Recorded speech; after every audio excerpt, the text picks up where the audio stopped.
Shoal, August 1936, Slate Harbor, Nova Scotia. The dark, forbidding clouds closed in, the wind its high-pitched universe. Basil Tanner turned and saw the rogue, its steely wall of water topped by foam, just before it pitched him from his Cape Island boat. Hurled into the Nova Scotia Sea, he reeled, his body churning through cold swells, his eyes wide open in the briny bubbles. After some minutes, the angry sea coughed him up from its depth like a derelict buoy. He floated on his back, watching the sky, and fought off the panic swallowing him. Seawater sloshed into the hollow of his ears. Yet he could feel something towing him through the black, heaving ocean. Half of his body was numb from cold, while the other half grew warmer from something slick moving alongside him. This must be dying, he thought. He hadn't been a very good Christian. He drank too much, but he worked hard all his life and was never unfaithful to Ellen. Pain ripped down his back, and he realized he couldn't be dead. Wasn't pain kept for the living? Strong, fin-like arms worked their way under him, dragging him over razor-edged slate. A fleeting image of a woman's face. Basil woke up, wedged in a small, salty space of black rock. A circle of light lay at his feet, and he heard the hiss of the incoming sea. His cheek was slashed against the stone, but he could not lift a hand to soothe it. Seaweed tangled beneath him, and his lips tasted of blood. I'm alive, he thought. A sensation of warmth radiated from his back, as if the large, heavy blanket was rolled up beside him, hard and breathing. But he was too stiff to look around. Salt water dripped in cold pinpricks on his skin, and Basil drifted in and out of sleep while the sound of waves heaved through the still air of the cave. He woke again to a cold hollow on his left side. The blanket that breathed had moved away, and he longed for its return. Suddenly a piece of raw fish was shoved into his mouth, and Basil swallowed, choking on the mix of grit and bones. He glanced up to see black eyes and thick whiskers in the sea light. He knew then that he was in the care of a seal. Basil recoiled. Seals raised havoc in his nets, attacking fish, and he often had to shoot them. He was not a superstitious man. Some said if you shot a seal, it would bring you bad luck. The creature turned and shook the folds of its half-dried coat. For a long time it moved around him, tending to his bed of eelgrass and cleaning mackerel. Basil grew stronger day by day. Once, when his fingers fell on the silver fur of the seal's neck, it seemed to peel back from his head and shoulders. Startled, Basil watched the seal leave the cave and move out onto the reef.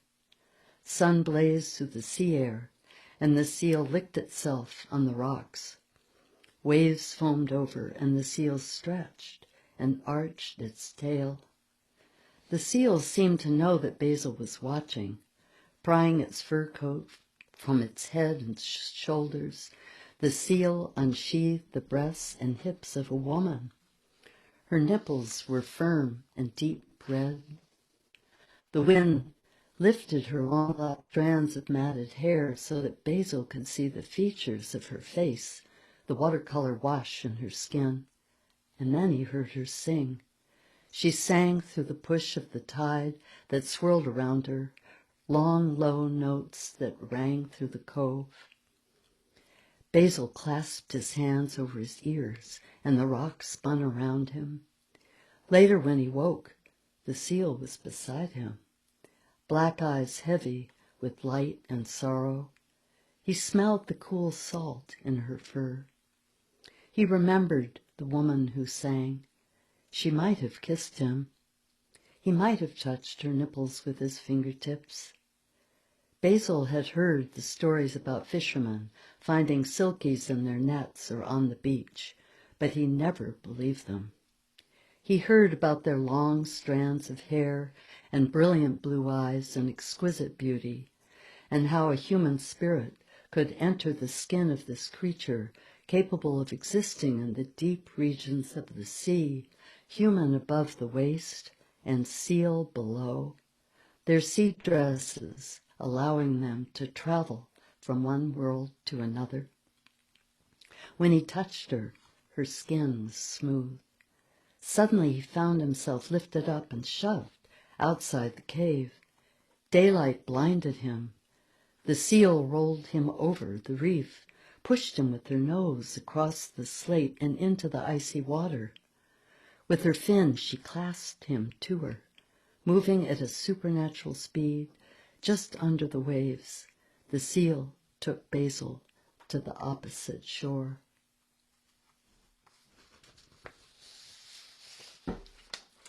Wow. Well, Nikita encouraged me to read another section in the book, since that only took 7 minutes. And so I thought about Gretchen reading a childlike piece, and I also thought about the seal, and so I'm going to take a section that's probably a quarter to a third way into the book, and it portrays the troubled relationship of Andy and Ivan, main characters in the book. Andy is from New York City, who spends his childhood every summer in Slate Harbor, where Ivan, a native Nova Scotian, lives. Ivan deeply resents Andy because his parents bought and remodeled an old deserted house in the village that Ivan loved to retreat to when his drunken father made his life miserable. Carl, Ivan's uncle, wants Ivan to be kinder to Andy, and with this in mind, he invites Andy to go on his first fishing trip along with Ivan. The boys are 13 years old. Andy remembered standing on the deck of Carl's boat that first summer, dressed in Ivan's 2 big yellow oilskins. It was the most beautiful morning he had ever seen, with the cove and the dark air and the magenta light, drawn a pink line over the horizon. Even at 13, Andy knew that going out fishing in the early Nova Scotia morning was remarkable. "Welcome to your first fishing trip now, Andy," Carl yelled out. But Andy knew that Ivan was not welcoming him. They slid past the black rocks, out onto the swell of the ocean. Out on the water, things hadn't gone that easily. He'd found it hard to balance on the deck. When he fell across the engine box, Ivan dismissed him with a look. But Carl had given him the wheel and shown him how to keep the Lena's bow lined up with the point of land, while Ivan busied himself with the lines. "The tide's flooding, so we'll haul down with it. We'll reset the nets down from the shoals, you." Shoals? A word Andy'd never heard of. A buoy bobbed ahead of them. Carl took over and slowed down the Lena, his Cape Islander, and Ivan ran forward and leaned far out to grab it and slip the bowline through. Andy knew he'd never move with that same coordination. Carl cut the engine. The wind had died and the morning light shone the green sea and swayed him. He remembered leaning over the gunwale to see the anchor line angling mysteriously down into the deep, and he felt as though he were glimpsing something primeval. The stern swung around, and a mass of silver fish flickered in the net. Something interrupted. Something was attacking the fish in their nets. "Damn seal," Carl called out, grabbing a spiked pole and racing to the stern. Cursing, he took aim. Small whirlpools whipped up by the float line, and Carl jabbed them with the pole. "What is it?" Andy asked, surprised. "They eat fish," Ivan said. A shining black head rose in the water, looked right at Carl. The seal's whiskers flickered in the sun, its black eyes watery like a dog's. Andy had never seen one so close before, something looking so benevolent, rising from the sea. Carl aimed his pole right between its eyes. "Carl, don't!" Ivan screamed. The seal disappeared. "Why the hell not, you?" "Don't kill it." Ivan's voice was steady. Everything grew silent then, even the movement of the sea, as Andy stood with his feet planted to the deck, relieved by Ivan's outburst. Carl dropped the pole by his side. "What's gotten into you, Ivan?" "It's bad luck," Ivan said, looking out over the water, and Andy looked out too, fearing he might see the creature's body floating with its warm blood on the ocean. But there was no sign of him. "Since when is it bad luck?" Carl spat into the water, wiping his mouth. "It's just a feeling," Ivan said, looking away. Andy pictured the seal under water somewhere, down close to the seafloor, maybe 25 feet beneath the Lena. He imagined it escaping over the reef, darting for a deeper current. "Well, Andy, get your gloves, boy. We're going to show you how to pick herring, you." He got his gloves then, wrestled his fingers inside them. Ivan came up and pulled the rope, and Andy joined him. They hauled the net, with herring trapped and tangled by their gills. "So this is how you shake fish now, Andy," Carl said. He shook the net, and the fish slithered onto the deck.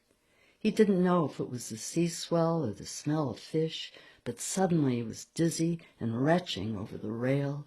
Shit, weak, pathetic. He wiped his mouth with his sleeve.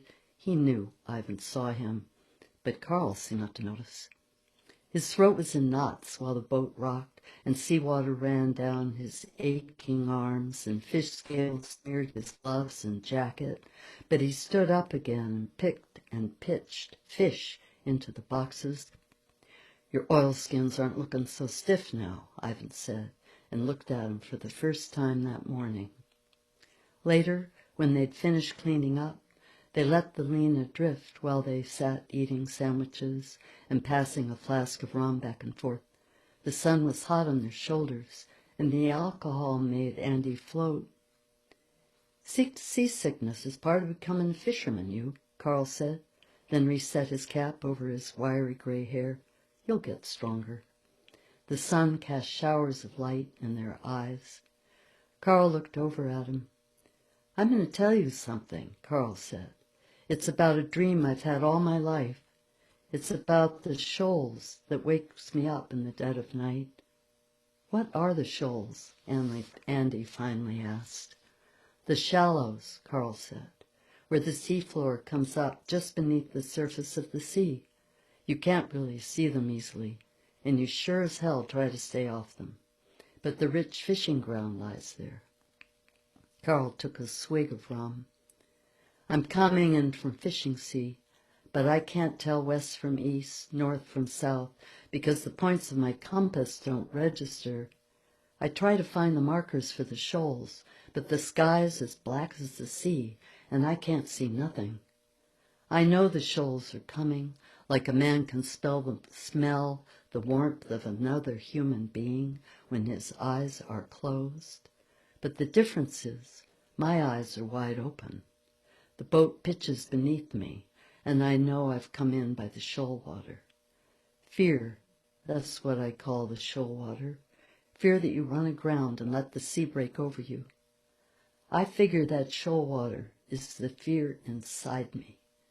If I can feel those shallows coming in time, I can right myself and get through them." Andy took another swig of rum, and looking over at Ivan, for the first time, was not afraid to meet his eyes. Thank you.